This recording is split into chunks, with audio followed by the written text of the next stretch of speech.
player, but also it might help you to become a better player at this game. So starting with the tip number 1, it's related to jump shot. Whenever I was about to do a jump shot, I always make sure that I stop shooting before hitting the jump button. The reason is because when shooting, your movements will be slowed as compared to the normal running.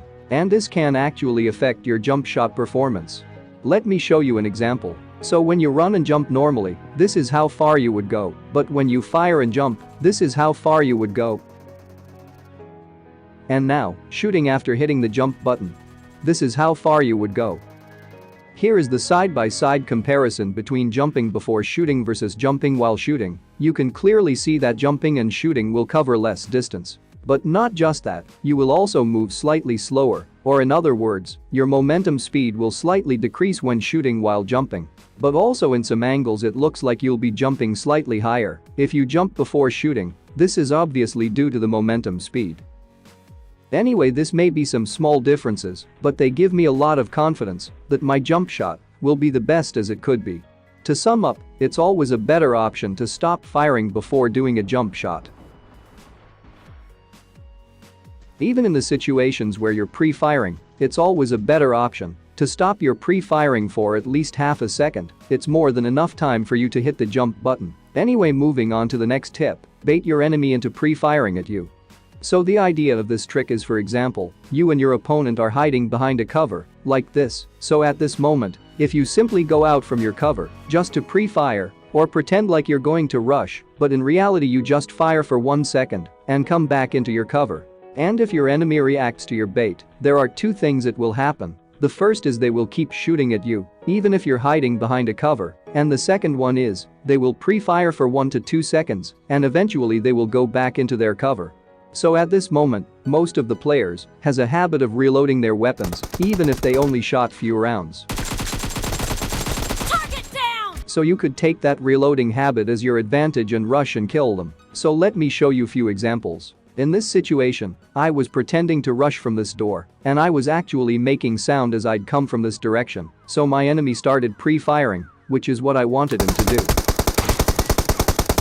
And you most probably thinking, how long do I need to wait? Or when can I rush inside? For this you need to understand what weapon your enemy is using. For example, in my situation the player was using an M4, so I know the M4 can only pre-fire up to 3 seconds and 4 seconds if the player is using extended mag. Since this is a early game fight, I guess that enemy will not have extended mag. So I rushed inside approximately after 3 seconds of the pre-firing, and as I expected, the player was reloading. The perfect timing.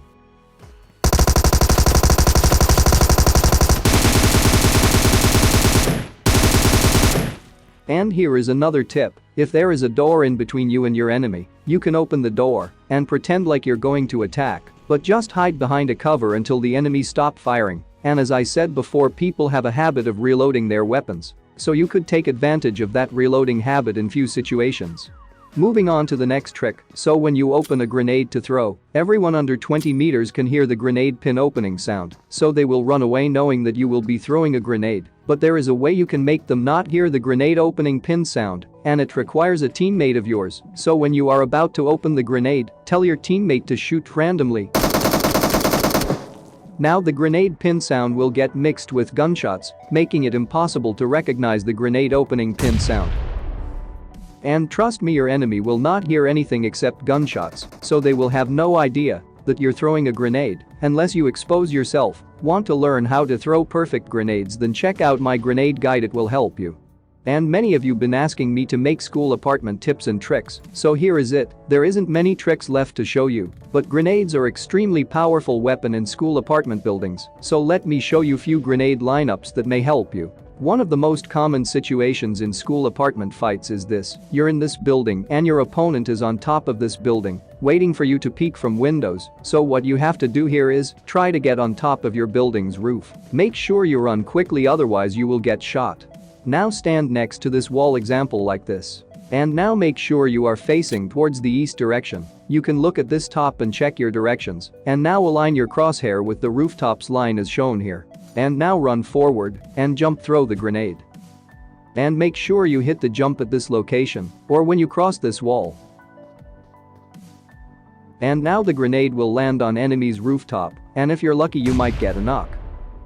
If you want to get a perfect knock, cook the grenade until it reaches 3 seconds before jump throwing it. And now the grenade will blow up as soon as it lands, giving your opponents no time to run. And if you want to throw your grenade a little bit aside, make your direction facing towards 85, not towards the east. Now when it reaches 4 seconds, jump throw the grenade. It will blow up exactly or almost close to this door.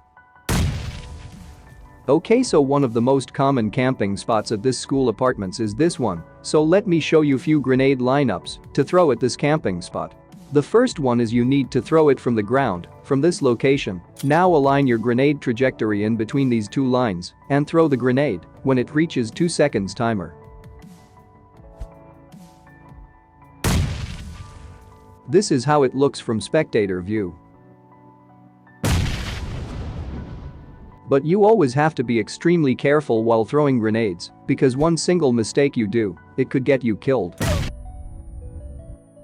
But if you want to throw grenade a little bit safely, jump on this window frame and stand on the frame and look upwards. Now when throwing grenade you need to align your grenade trajectory as I'm doing. Make sure the trajectory is not straight up. It needs to be in a certain angle so the grenade will land on the roof. And you need to throw grenade as quickly as possible. If grenade timers goes above 5 seconds, it will most likely blow up in the sky. And now to the next one. For this one you need to be at either left or right sides of the apartment building. And now use lean and aim with your crosshair at this exact location. And when you throw the grenade it will perfectly land near the camping spot.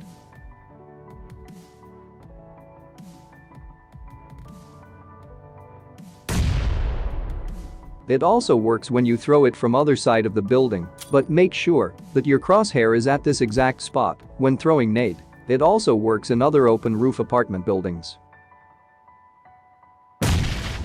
And now similarly, if you jump on the window frame and then jump on edges of the wall and then align yourself at the middle of that wall and then aim for the same thing as before, now the grenade will land exactly or almost close to the door on the roof.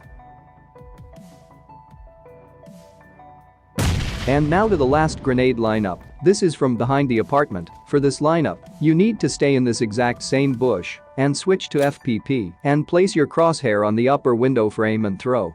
The grenade will land exactly in front of the door. And if you don't want your enemies running away from your nades, cook the grenades until timer reaches 3 to 4 seconds. Anyway, that's all I got for this video. I hope you learned something new. If you did, hit the like button and subscribe for more upcoming videos like this. And see you guys in the next video. Enjoy my bot gameplay.